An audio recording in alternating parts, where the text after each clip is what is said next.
Guys, আপনাদের সাথে আবার আজকে আমি চলে আসলাম আপনাদের মাঝে একটা নতুন ব্লগ নিয়ে। আর এই ব্লগটা হচ্ছে এই সামনে দেখতে পাচ্ছেন আমি যেখানে যাচ্ছি, এখানে একটা পুরাতন 200 বছরের পুরনো একটা পুকুর আছে। তো এই পুকুরটাই আপনাদের সাথে দেখার জন্য আমি যাচ্ছি। তো আমি দেখছি একবার, আর এটা আমার দ্বিতীয়বার দেখা। তো ভাবলাম দ্বিতীয়বারটা আপনাদের সাথে শেয়ার করে নিয়ে এই জন্য আমি শেয়ার করতে চলে আসলাম।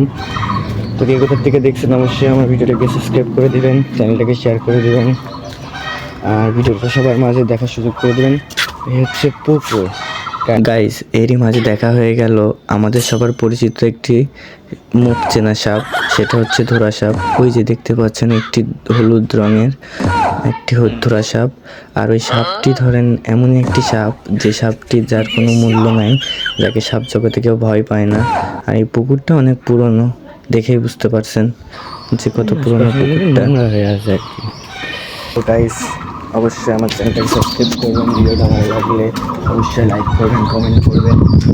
আমাদের এখানকার একটা জিনিস আমার খুব ভালো লাগে, যে আমাদের এখানে আপনি যেখানেই যান, আমাদের কুষ্টিয়া শহরে আপনি যেখানেই যাবেন, অন্তত আমাদের শহরের এই আশটিকের ভিতরে মনে করেন পুরোটাই পাবেন আপনি হচ্ছে এরকম পুরাতন ইট, যেগুলো মনে করেন অনেক পুরাতন। আর এই চুন আর কয়লা, এই দুইটা দিয়ে নাকি বানানো হয়েছিল আমি শুনছি। আমরা কুষ্টিয়াতে থাকি, আমাদের একটা গর্ব ভাই, গর্ব বলা ভুল হবে, মানে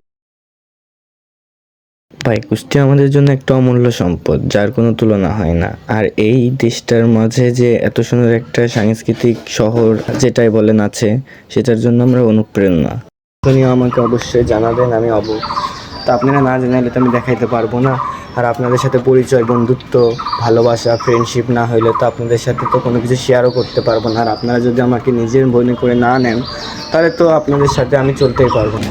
আমাদের কুষ্টিয়া শহরে আপনারা যদি কখনো কোনো ব্লগার ভাই আসেন, ব্লগ করেন, তাহলে দেখতে পারবেন যে আমাদের কুষ্টিয়ার মানুষের ভালোবাসা, কুষ্টিয়ার মানুষের আপ্যায়ন আপনারা দেখলেই বুঝতে পারবেন যে আমরা কেমন।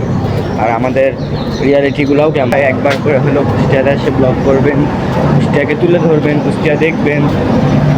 কুষ্টিয়াতে দেখার মতো অনেক কিছু আছে, যারা বাইরে থেকে আসবেন তারা অবশ্যই দেখতে পারবেন। কুষ্টিয়াতে অনেক দেখার কিছু আছে, আপনারা যদি দেখতে চান অবশ্যই চলে আসবেন আমাদের এই কুষ্টিয়া সিটিতে। এসে মনে করেন আপনারা সব কিছু শহরে বা আমাদের বাসার পাশেই ধরেন জন্ম নিছে লালন শাহর মাজার, রবীন্দ্রনাথ ঠাকুরের বাসা আমাদের।